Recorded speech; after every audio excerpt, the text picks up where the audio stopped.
Madame du Barry, better known as the scandalous mistress of Louis XV, ended her life, like many others in 18th century revolutionary France, under the blade of the guillotine.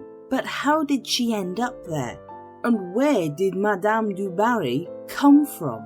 She was born Jeanne on the 19th of August 1743 in Vaucouleurs, a commune in northeastern France. Her mother was Anne Bécu, a 30-year-old seamstress who was unmarried, making Jeanne illegitimate. While her father is unknown, there were rumours that he was a friar known as Jean-Jacques Gaumard de Vaubernier, a shocking fact if it was true.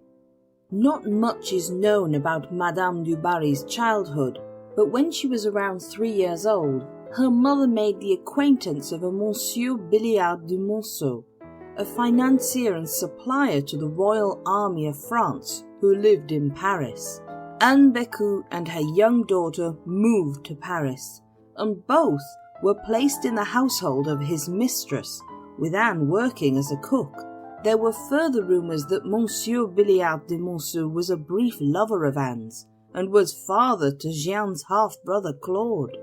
De Monceau's mistress Francesca apparently adored little Jeanne, spoiling her and lavishing attention and fine clothes on her. This would be the first chance she was given to understand she had the power to capture people's attention. Francesca would show her off to visitors, dancing and entertaining them. Her mother was shut away in the kitchen, however, and de Monceau's visits became less and less as Francesca kept a sharp eye on him, until at last Anne listened to an older sister who suggested marriage. The possible future husband was Nicolas Rinson, 10 years her junior and pockmarked, but earning a good income. He was made more attractive when de Monceau appointed him as a storekeeper to the army, and the two were married when Jeanne was about 6 years old. It was decided she should be given an education, and Francesca suggested a convent school for wayward girls, run by the nuns of Saint-Ours. This was not a fashionable convent for the wealthy, as the girls here were taught mainly domestic subjects and religious instruction. However, both music and drawing were also taught, and Jeanne developed a love of drawing, which would last with her into adult life when she later became a patron of the arts. She remained at the convent until she was 15 years old. Now she needed to find a form of income to support herself and her mother, as her stepfather was away in Corsica. However, Jeanne's family were all too aware of the dangers awaiting a pretty face in Paris, and a job was soon found to keep her busy. Again her aunt, Hélène Bécu, came to the rescue with employment as a young hairdresser's apprentice. By the end of 1758, Jeanne not only had a job she was perfect for, but Lemaitre, the young hairdresser, had fallen head over heels in love with her. While there was no mention of marriage, he was happy to welcome Jeanne into his luxurious apartment and shower her with money and gifts, at least until his mother found out and declared an end to the whole affair. Madame Lemaitre was furious that her son had squandered his income on a working-class slip of a girl, and an end was put to the affair. Her next work was as a lady's maid to an elderly lady, a Madame de la Garde, but it wasn't long before the old lady was just as charmed with her pretty new maid as everyone else was, and Jeanne became her companion. Society people who hadn't visited much in recent years suddenly came more often, and Madame de la Garde's 2 sons' visits also became more frequent. It wasn't long before the 2 men, unhappy in their marriages, found themselves equally infatuated with their mother's new companion. Jeanne was happy to receive their gifts and attentions, but once again, the elderly lady was unhappy to find this situation, and the future Madame du Barry was once more without work. But Jeanne had made the acquaintance of many wealthy and admiring men, and it wasn't long before she was once more employed in their midst, this time as a milliner's assistant in À la Toilette, one of the most exclusive fashion houses in Paris. It was run by Monsieur Labille, father to the artist Adelaide Labille-Guiard, who became good friends with Jeanne Bécu. She thrived in the shop as the centre of attention, gaining gifts from rich bankers, merchants and minor nobility alike, who fell for her slanting violet blue eyes and golden ringlets of hair.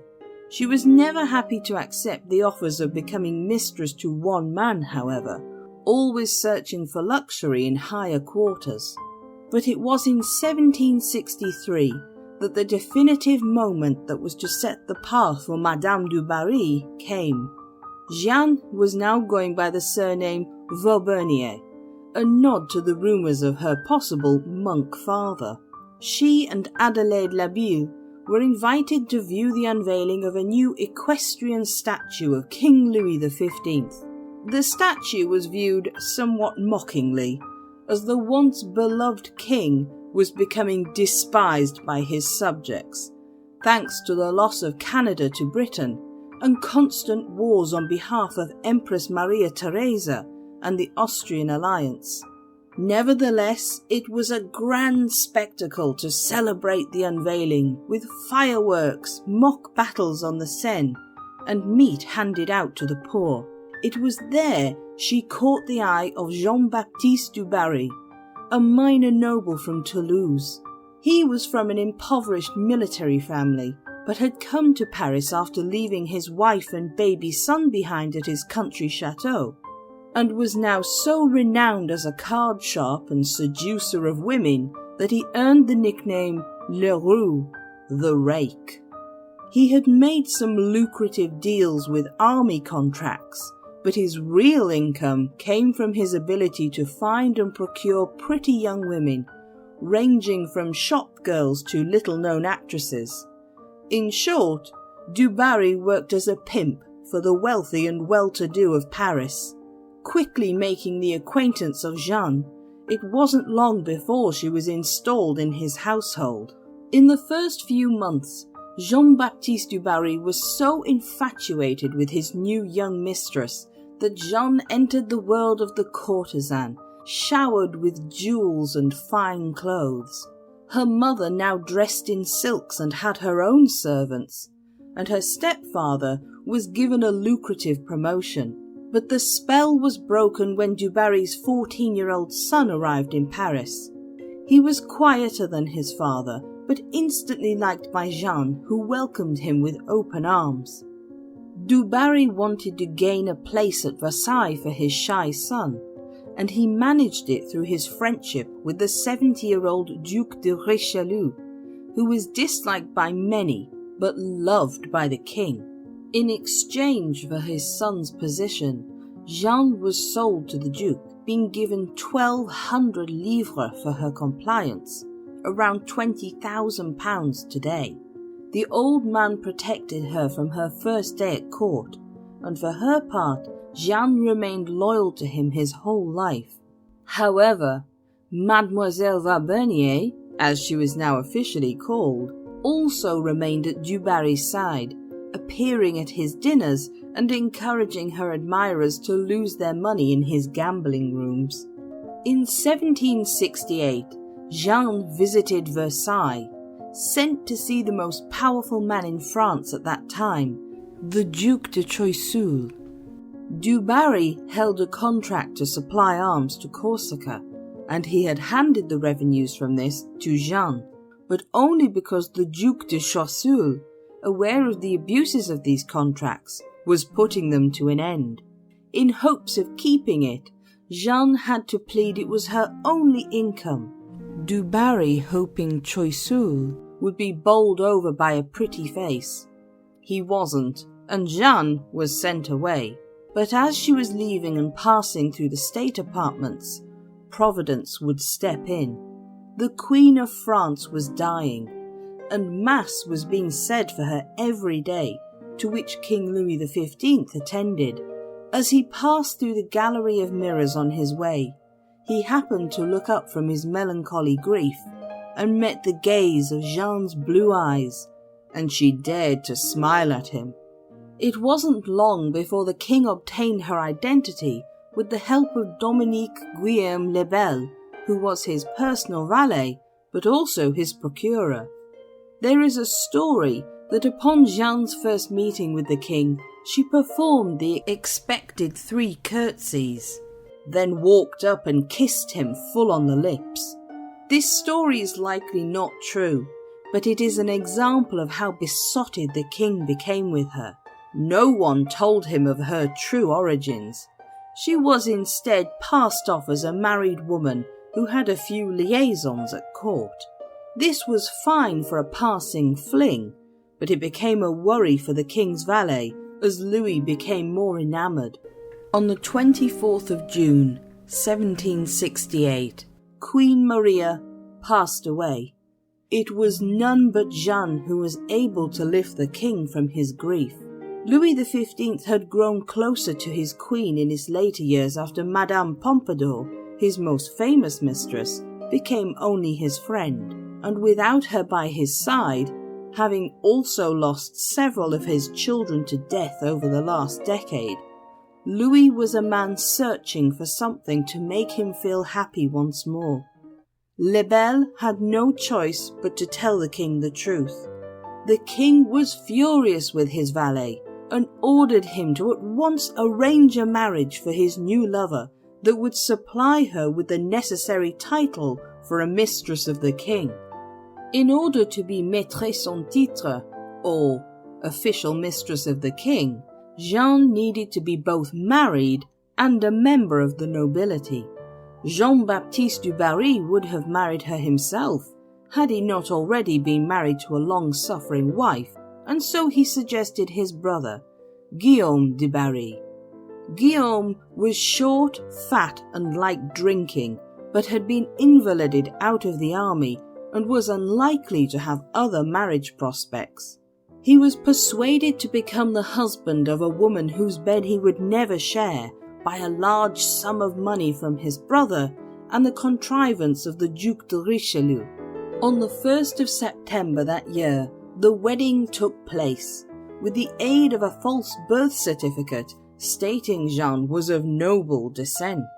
She was installed above the king's chambers, but now led a lonely life. Due to the protocol of the French court, Louis was unable to be seen in public with her, as she had not yet been presented at court. Despite attempts to button down her past, the court was full of whispers about the girl who had been plucked from the streets and installed as the king's mistress, and none of the noblewomen dared to put themselves forward as her patron, revolted that a commoner should dare to converse with them and aspire to their position. The king demanded a patron be found, and again with the Duc de Richelieu's help, Madame de Berne was put forward. She was encouraged to take the position by having her huge gambling debts paid off. It took 3 attempts before the presentation was successful, however. The first time, Madame de Berne grew nervous and feigned a sprained ankle. On the second occasion, Louis was hurt by falling from a horse and breaking his arm. But at last, on the 22nd of April 1769, Jeanne was presented at the court at Versailles as Madame du Barry. She wore a silver-white gown threaded with gold, bedecked with jewels sent the night before from the king, and her coiffure was so spectacular it was the cause of her being late. She now also had a companion, her sister-in-law, Claire Françoise. Jean-Baptiste had arranged for his sister to join Jeanne, as his sister was not renowned for her looks or dowry, but was witty and clever, and the 2 women aided one another in the protocols and rituals of the new world Madame du Barry found herself in. Madame du Barry soon settled into her new life, finally enjoying the endless luxury she had always craved. Louis XV gave her a young Bengali slave named Zamore. Jeanne took a liking to Zamore and provided him with elegant clothes and an education. She was brought hot chocolate in bed every morning, dressed in fine gowns and jewellery, and had her hair done by professional hairdressers. She would then receive visitors, artists and jewellers who hoped that she would buy something of their new stock. Jeanne had always loved art since her days drawing in the convent, and now she used her new riches to become patron to many artists. She even made some new friends at court with the aid of the king, inviting noble ladies who were old friends to an intimate dinner one night, and Jeanne soon became close to Madame de Flavécourt and the Maréchal de Mirepoix. But despite her hedonism, Jeanne had a kind heart. Her sponsor, Madame de Berne, was friends with the elderly Comte and Comtesse de Lucin, who had been evicted from their home by gambling debts. The Comtesse had shot dead a police officer and a bailiff while resisting, and so now they were both condemned to be beheaded. Jeanne knelt before the king and pleaded mercy on their behalf, stating that she would not rise until they were pardoned. Louis was overwhelmed and agreed to pardon them, stating, "Madame, I am delighted that the first favour you should ask of me should be an act of mercy." Jeanne was also visited by a Monsieur Mandeville, who asked for her help in pardoning a young girl who had been charged with infanticide for giving birth to a stillborn baby but not telling the authorities. Madame du Barry wrote to the Chancellor of France and was again successful in her request. But in her new position at court, Jeanne soon also made enemies. The Duchesse du Gramont, sister to the Duc de Choiseul, had wanted the position of the king's mistress for herself until Madame du Barry turned up. Both she and her brother went so far as to anonymously finance gutter pamphlets slandering both Jeanne and Louis XV. But Madame du Barry's power at court grew as Choiseul's waned. Against the king's wishes, Choiseul decided to side with Spain against Britain for possession of the Falkland Islands. When the du Barrys found out, Jeanne brought this plot to Louis's attention, and Choiseul was dismissed from his position on Christmas Eve 1771. It was proof that a young girl of common blood with no head for politics could still be a dangerous adversary if she had the king's ear. However, despite her kindly nature and patronage of the arts, she was unpopular with the people due to her extravagant spending. Even though the king gave her a huge monthly income, she was still often in debt. And there were still those at court who ignored her, most notably Marie Antoinette. After complaining of this to the king then advised the Austrian ambassador, who in turn spoke with Marie Antoinette and asked her to speak with Madame du Barry. Eventually, on New Year's Day 1772, the Dauphine stood near Madame du Barry and casually said, "There are many people at Versailles today," giving her the option to respond or not. It was enough to please Jeanne.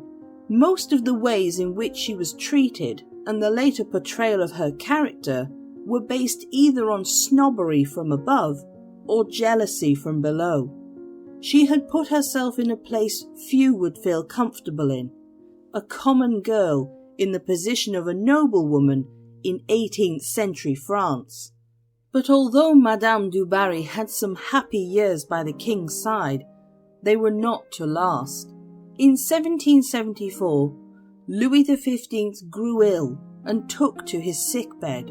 His 3 daughters stayed by his side in the daytime and Jeanne by nighttime. Louis grew weaker, and when efforts to revive him did not work, the doctors had to admit to their king that he had contracted smallpox. Jeanne bravely decided to stay by his side. This was no small matter for a woman whose entire livelihood depended on the beauty of her face, risking a disease which, if she survived, could scar her permanently. But on the 4th of May, Louis suggested to Madame du Barry that she had to leave Versailles, both to keep herself safe and to allow him to prepare for the last rites. She was relieved of her duties and placed under the protection of the Duc d'Aiguillon, who offered to take her to his castle at Rieux. Jeanne left the room calmly, but fainted once outside and had to be carried to her apartments, where she spent the night in tears. In the morning, she left in a hired carriage so as not to arouse the crowds outside. The king later asked for her, and upon hearing she had already left, stated, "What? Already?" and tears fell down his face. Whatever the courtiers of Versailles may have thought, there was a deep affection between the pair. King Louis XV died on the 10th of May. His successor, his grandson Louis XVI, was persuaded to banish Madame du Barry to the Abbaye du Pont-aux-Dames, a convent. At first, she was intensely disliked by the nuns, who knew in their midst was a mistress of the king who had little regard for their religious way of life. But it wasn't long before Jeanne's charm and good nature warmed them to her, and she soon settled in, as she had at all new turns of her life. After a year of living at the convent, she was granted allowance to visit the surrounding countryside, but to be back by evening. Just a month later, she was allowed to go further, but not to travel more than 10 miles towards Versailles. Finally, after 2 years, she was permitted to return to her beloved Château de Lourcienne, a chateau that had been given to her by Louis XV and was close to Versailles. She lived there for many years, having a few liaisons with new lovers, such as the Duc de Brissac, who later would have his head thrown through her window during the French Revolution. Madame du Barry's connection with the French Revolution came first with her slave Zamore. In 1792, she discovered he had joined the Jacobin Club, an important political club for the revolutionaries. Jeanne was horrified and immediately demanded he hand in his notice and leave her service. It was a bad move. Zamore did as she asked, and then went and denounced his mistress to the Committee of Public Safety. Based on his testimony, Madame du Barry was suspected of funding émigrés who were fleeing the revolution, but she wasn't arrested immediately. She continued to live at her chateau, much as she had before, taking perfumed baths and having her hair done every morning. Less and less of her friends were around, some in exile, others in hiding, and nobles who had once rejected her were now glad to be invited to her dinner parties. But things took a darker turn in 1793 when the Revolutionary Tribunal of Paris accused her of treason and she was condemned to death. In an attempt to save her life, Madame du Barry gave details of jewels she had hidden in England. A few years before, when the terror started, she had been robbed and the jewels were found in England along with the thieves. Rather than bring them back to France with her, Madame du Barry travelled to London to identify her gems, but left them behind on her return. Unfortunately, it was these travels between England and France that left doubt on her statement that she was not working with English spies. The confession did nothing to change her fate, but her jewels would later be taken and sold after her death. After being kept in prison for more than 2 months, on the 8th of December 1793, Madame du Barry was led to the guillotine at the Place de la Révolution. Throughout her life, Madame du Barry had kept an easy composure whenever things got tough, but this now abandoned her. Frightened by her fate, she collapsed in the cart taking her to the Place de la Révolution, crying out, "You are going to hurt me! Why?" She screamed and begged for mercy from the watching crowd, but none came forward to help her. the final moments of a woman who had been a hedonist, but a kind and generous one, a woman who set out only to better herself in the only way she was able from her station in 18th century France, were ones held in terror. Upon arriving at the guillotine, she is said to have uttered to the executioner, "One more moment, Mr. Executioner, I beg you." It did no good, and her head was separated from her body. Her remains, like so many victims of the terror, were buried in the Madeleine Cemetery. Madame du Barry was, and still often is, popularly seen as a scandalous harlot, a woman who was little more than a prostitute working her way up to the most royal of beds. But in the context of her time, Jeanne can actually be seen as a girl making the most of what she was able to use.